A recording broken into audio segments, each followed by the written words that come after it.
What's cooking, Juventus fans? Welcome back to your old lady's favorite YouTube channel. Now, the Italian international team continues to play and actually look pretty damn good given the recent events of missing out on the World Cup. But Juventus, we got to stick with that. We got to talk about what's going on with our old lady. We have some updates when it comes to the injury report, as well as some other new rumors for the Mercados of the future. Stick with us. We'll fill you in.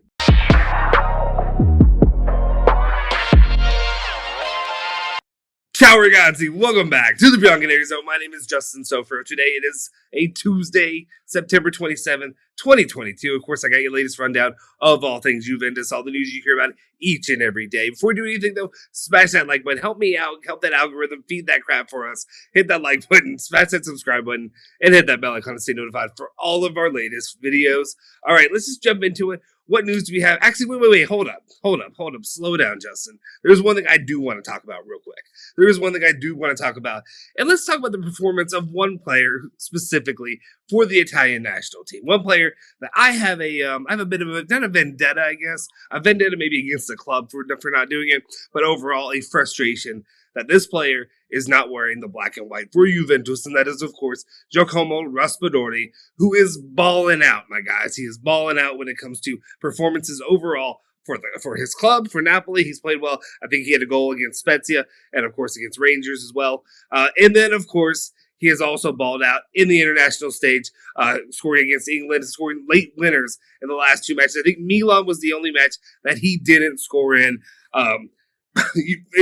My frustrations should be palpable when it comes to missing out on Raspadori and what he could mean for this club at Juventus. My frustration overall should be palpable when it comes to the idea of Raspadori and what Juventus truly missed out on. And of course, you know me and you know my frustrations when it comes to he ended up going to the Detroit of Italy, of Napoli, and to see him thrive there and do so well is a bit frustrating. So anyway, just wanted to leave that out there. Let me know your thoughts. Are you disagreeing with me? I understand, and I get it. I do understand that, yeah, there's the financial issues the club continues to deal with and continues to struggle with. That is part A. And then part B, of course, is if you have no plan, you have no leadership, and you have no coaching, it's not going to work out. And that's one thing we're looking at right now with Max Allegri. You have guys like Paul Pogba, obviously injured, but then when Chiesa comes back, and then when you also get other guys, Di Maria, and if you want to throw Kostic in that as well, that's fine. But you also see just the inability and the ineptness by the squad to do anything offensively in the attack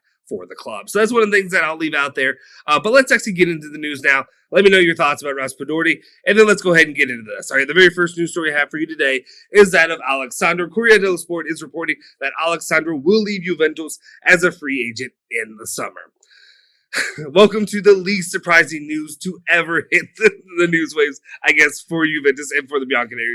It's about time that we see Alexandro leave, though I guess maybe it shouldn't be that surprising, especially given that we do know that Danilo is now potentially looking at a renewal with the club.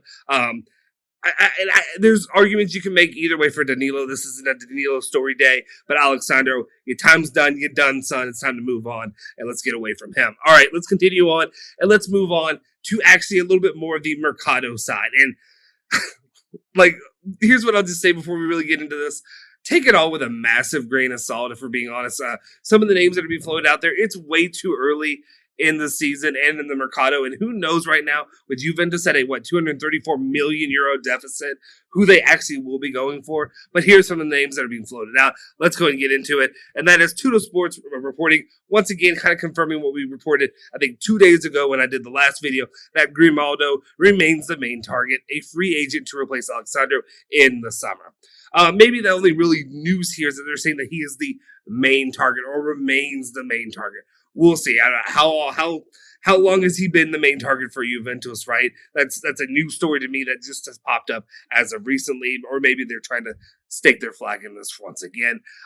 So we'll just leave it at that when it comes to Grimaldo, and then we'll get to this next one, which is a new report, Tutto Sports reporting that Indica is a serious target for the club, having been following him for a while now and are ready to step up in their interest for the player at Juventus. Obviously, a center back. We're going back to the Eintracht Frankfurt, so we're going to get another player. I don't know if that's something we'll be familiar with Kostic. I don't know his history there nearly as well as I do some of the other players, but it's something to keep an eye on if they go for another center back in the next Mercado Indica, though I think they're obviously other areas, other facets of the game that need to be improved as well. All right. Two more news stories, and now we get kind of more into what I would call the injury report for Juventus. And that's really what we're sitting at right now is the injury report. Multiple guys being injured, multiple guys coming back. But what do these returns mean for the club long term? Well, let's go ahead and get into that right now. And of course, we have Gazzetta dello Sport, who's reporting that Paul Pogba, he called his witch doctor. He got his witch doctor on the phone, is doing everything he can to get fixed up because you know that nonsense story that's been floated out there as of recently. But not only Paul Pogba and Chiesa could be ready for the game against Benfica for Juventus. I'll be honest, I don't know how I sit with this long term and how I really think about this. Obviously, anytime you see the return of Paul Pogba and Federico Chiesa, Freddie Church, back into the lineup for Juventus, it's a good thing, right? Normally it would be a good thing. Though right now, I'm staunchly nervous about this return. The reason I say that is Federico Chiesa, are you rushing him much too quickly? Much too quickly from an injury. We've seen him come back from an injury recently, and then he came back, and that's why he's injured now until what are we looking at? Almost October. But now they're talking about getting him back for the Benfica match. To me, it reeks of desperation. It seems like a move that Agnelli, Allegri, whoever it is, whoever's making these calls, Jay Medical even, that they're almost trying to do too much to save Allegri's bleep, right? Seems like they're doing too much to try to save him. And I get it, because obviously Juventus as a whole, they need the money. You need the wins. You need the 3 million euros or whatever it is for each win that you get in the Champions League. Every time you bleed a little bit more, you're looking at years and years and years more trying to get back into that, to just crawl yourself out of the hole. That's what I was trying to use. Trying to figure out an analogy for that, didn't land. You know what I mean? So I don't know how I feel about that. Paul Pogba, I am doubtful that we'll see him against Benfica, even given this news, unless Juve are really pushing him and he actually wants to do it. I understand his feelings about the club. He loves Juve. That's why he came back. One of the main things we do know about Paul Pogba, one of the reasons he's trying to get back healthy, he's trying to expedite that a little bit, is to get back for the FIFA World Cup, to play for France, and to try to obviously win the glory of bringing their team to the precipice, winning the FIFA World Cup. Obviously, I understand that. That's a big part of me as a fan. I love to see Italy, and it's unfortunate that Italy are not playing in it this year, especially given the stretch that they're back on once again. It also leads a little bit of credence there to my my willingness and agreement to be like, hey, Roberto Mancini, you want to come on down to Juve, fix the problems that Max Allegri had?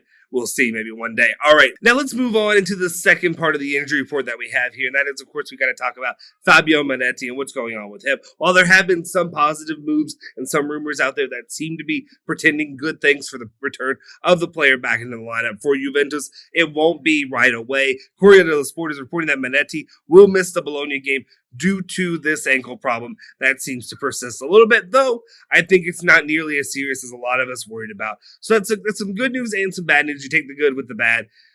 There you go, and there you have the facts of life. Anyway, overall, though, we will see what happens when it comes to the return of Fabio Manetti.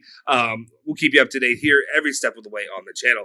All right, that'll do it for this edition of the news. Let me know your thoughts in the comment section down below. Are you worried about any of those injuries? Are you worried about the return of Paul Pogba and Chiesa being expedited, potentially to help that of Max Allegri to save his job? Let me know your thoughts in the comment section down below. If you haven't already, smash that like button, hit that subscribe button, hit that bell icon to stay notified for all of our latest videos. You can follow me at Justin Sofro on Twitter if you want to as well. You can, of course, follow Bianconerizone at Bianconerizone, Twitter, Instagram, Facebook, all that good stuff.